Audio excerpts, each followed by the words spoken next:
I'm holding back the tears, I really am, because our beautiful whenua. Our bridges, our infrastructure is just getting weakened and weakened and weakened till it's gone. This is what we're left with, caused by farming, neglect, erosion.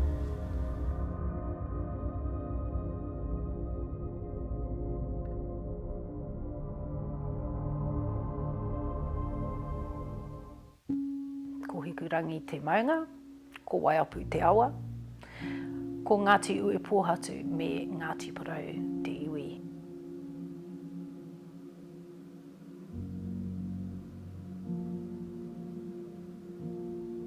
Tokomaru Bay has been isolated since, well, for about 4 weeks now. The end of this road is the Urupa where my nannies are buried, you know?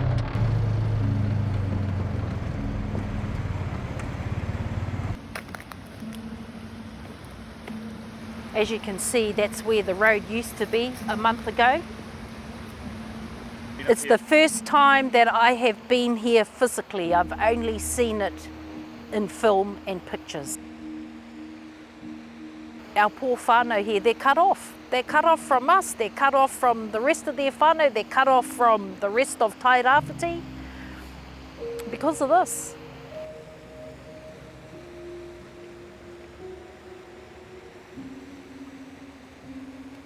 We did not cause this,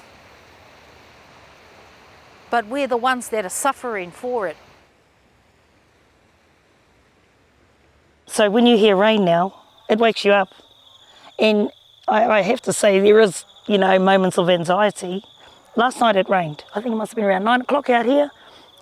My husband and I were watching TV. As soon as it started, we could hear it on the roof, you stop. And we looked out the window, waited a minute just to hear how hard it is. When it storms here, the usual and the normal outlets and where things usually would normally flood first ain't. The floods are moving. That's telling us the taiao is moving. It's telling us that there's a shift, there's a change coming. It's something that's never going to go away in my lifetime. I'm going to be working on this. I'm going to be advocating. I'm going to be with the rest of my community looking for solutions till the day I die.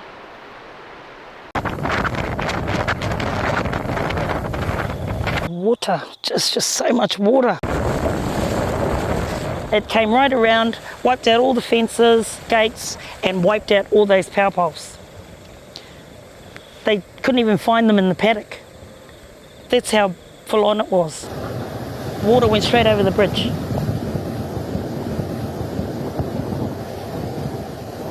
Our bridges have been down in my lifetime, but not like this, not like this.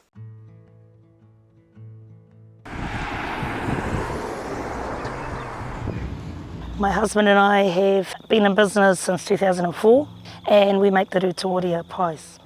Before Cyclone Gabrielle, we were pumping out 6,000 to 6,500 a week pies. We rely on access to get our product out. Gabrielle's just she came along and just destroyed the roads. Nā reira whānau, the sun is shining, not a cloud in the sky. Get out there, whakapau wera wera.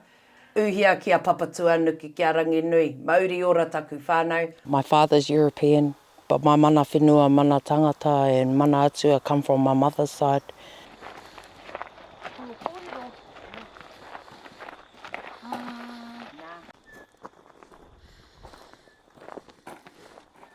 Ten feet from bank to bank. And now what? This is like football fields, isn't it?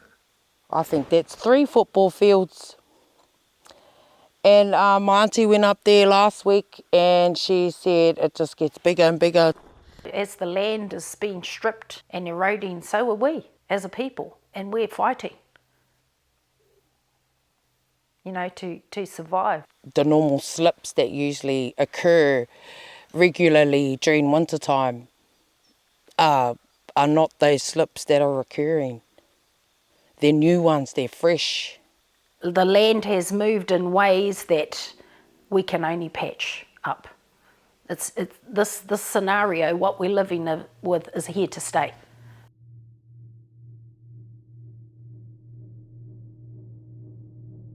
They cleared 80% of the virgin forest.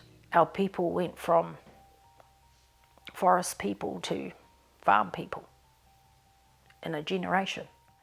Take the forest cover away, strip Papatuanuku, strip her korowai off her, lay her bare, and wham.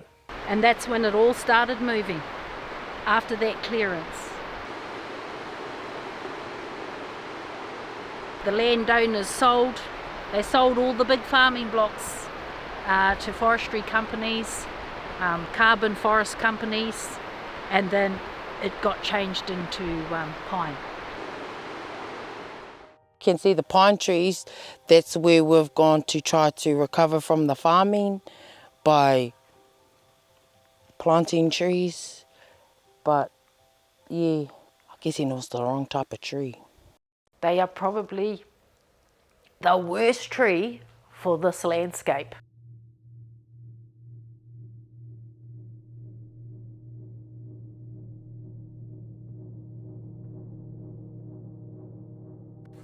So they prune the trees, everything just drops on the ground.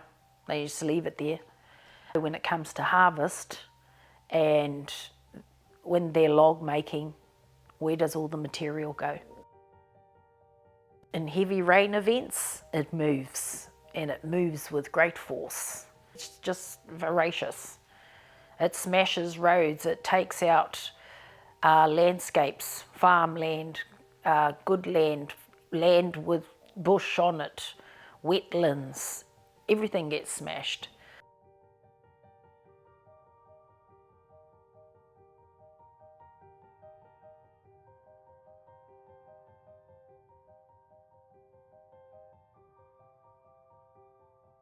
Plus climate, put that layer over, put that layer on top, and that's where it starts to get real and it starts to get scary for a lot of people. So we don't even need a cyclone. Now it doesn't need to have a name, it just needs to be a heavy rain. And then life stops again. At the beginning of the school year, my 13-year-old, we set him up to go and live with his grandmother in Gisborne so that he could attend Gisborne Boys High. So we're cut off. So, you know, he just texts me how much he misses me, and yeah, I need to go and see him because he's learnt real quickly about climate change. It's an innocent generation, and this is the legacy that they've inherited, not just here, throughout Aotearoa and the whole globe. It's those generations. What have we done? And what are we going to do now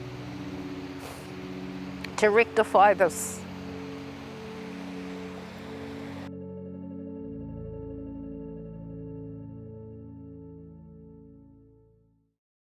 It's capitalism. That's what it is. I mean, we know there's only a few people getting rich on our plight. We know who they are. We know who the perpetuators are. And here in Aotearoa, they need to be reined in and they need to be basically deconstructed from the top down. There's definitely Fonterra. We already know that, and not enough people know, I believe, because if they did, they'd probably stop buying their products. But you know what? Over here, you can't afford Fonterra's products. A block of 1 kg of cheese is $20. We know that they are the largest climate contributor, single, in the country, more than any other industry. How's that, eh? Cows.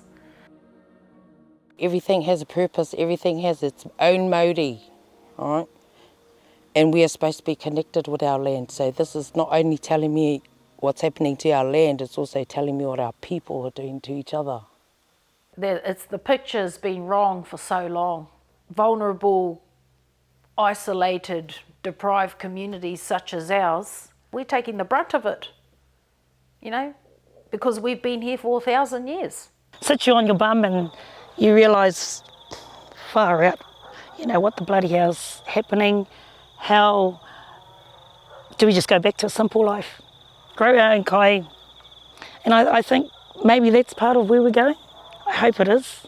The beans there, we've got zucchinis, carrots, over here's all the parsleys and the lettuces. When the main road goes down, we have to actually revert back to self-sufficiency in so many ways. And I think this is pretty much telling us we are at the time of change. The landscape's changed. We as people need to follow with it. We just all have a part to play. Māori, non-Māori, doesn't matter who you are. You live here, you have a responsibility to this place. It's changed heaps. The Urupa that I spoke of earlier, where all my nannies are buried, my mother's grandmother, her mother and her mother, is just on that other side there, just over here, where the township is. If you look at the bridge, you can see the build-up of the debris. You can't change overnight. Land use like this, there has to be a transition. Our people, we have the solutions for ourselves. We just need to be resourced to make it happen.